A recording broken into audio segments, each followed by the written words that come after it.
Sit with me and let me explain the nature of existence. You come to this plane to ascertain the depths of your heart and soul. You have come here many times as judge, jury, and even executioner. This means you come as your own judge, your own jury, and you even decide what to axe from your energy, soul, and bioluminescence. The soul is a temple of God. Why are so many dark, heartless people on the earth right now? Because without a soul, there is no temple for God consciousness. Without the temple, darkness, shadow, and the opposite of what we consider good permeates the being, dark matter. But there is hope. Those without a temple of God within them, without a soul emanating light, can always call on God, and the temple begins construction. But in such darkness, few soulless beings choose to do this.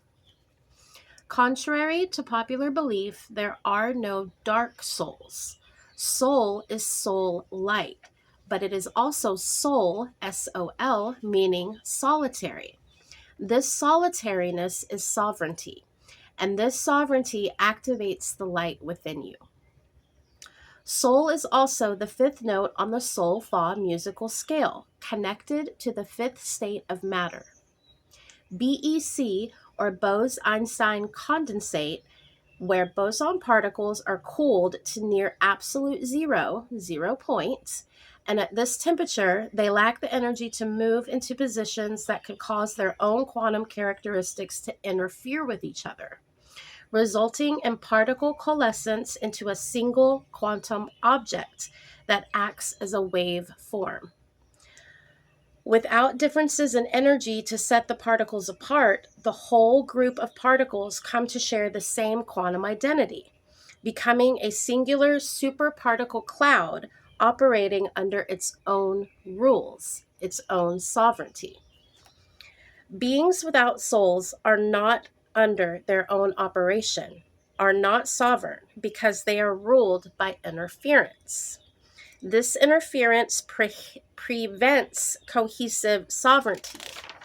But again, if the soulless ones call on God, somehow against all odds, they gain solace, which is emotional consolation in times of distress or interference.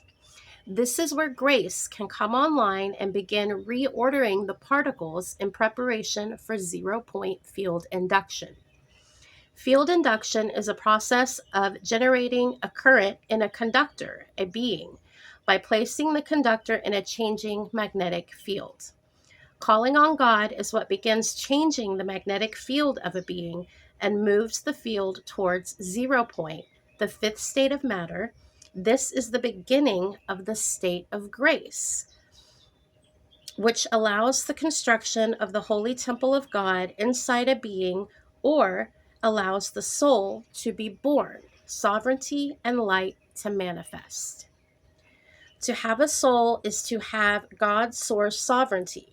When you ask why are some people so truly evil in the world, this is why: they lack sovereignty. It is remotely possible to send quantum particles to a dark one, to pray for them to call on God to initiate 0 point. But their field operating on interference usually denies access to these particles of prayer and light. But never give up hope. Collectively, each soul, each sovereign light adds up to a greater quantum field that is God's source. And this field is constantly moving the dark ones into tighter particle fields of their own interference. And a body working against itself does not stand for all time, but crumbles, decays, and loses energy. This is the time you are in right now. The dark ones, refusing to call on God because of their own quantum interference and overt control of their beingness, are being moved into tighter particle fields, and you are witnessing crumbling, decay, and loss of their energy individually and as a whole. These beings will revert to the first state of matter, ionic plasma, the most common state in the universe. Plasma consists of highly charged particles, ions, and electrons, and is formed by heating gas to extreme temperatures or applying a strong electromagnetic field, the tightening of their particle field. This plasma becomes stars, solar wind, lightning, and auroras. Eventually, this plasma finds its way to consciousness and awareness, and what was once dark matter has its chance of becoming soulful once again. This is why incarnation is an important process of soul evolution. In lifetimes, you are either building your temple of Godlight inside you or tearing down the temple. Each choice is a stone or brick added or taken away. The blueprint of divinity is love, empathy, and compassion. The blueprint of darkness is hate, apathy, and indifference. The choice is always yours, but be mindful, too much tearing away of the soul, the God temple, leads to being ruled by quantum interference, the dark forces, and leads you away from 5D or the fifth state of matter, sovereignty, and into a reversion back to the first state of matter. And you've come so far. Pray for the soulless ones, but also, more importantly, keep building your source God temple inside you.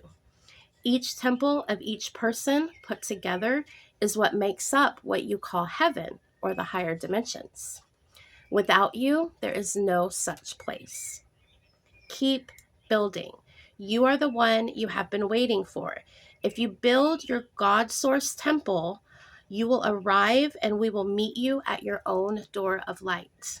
If you build it, we will come and join you and welcome you home to yourself. With the love of God, Elias.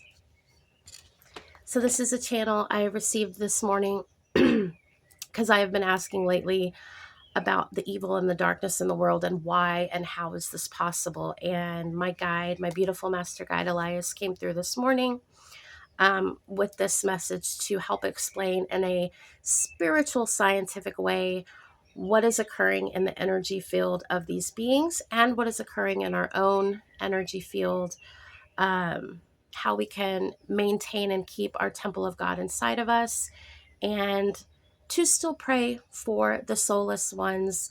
There is a chance that they can initiate the state of grace and enter 0 point, which allows their field to have a chance at becoming sovereign by the initiation of that God temple inside themselves. If they don't, then they revert back to the first state of matter. So you go back to where you started and try again. So there's always hope. There's always a reason things are the way they are. And hopefully this message will help you understand kind of what's going on in our world right now.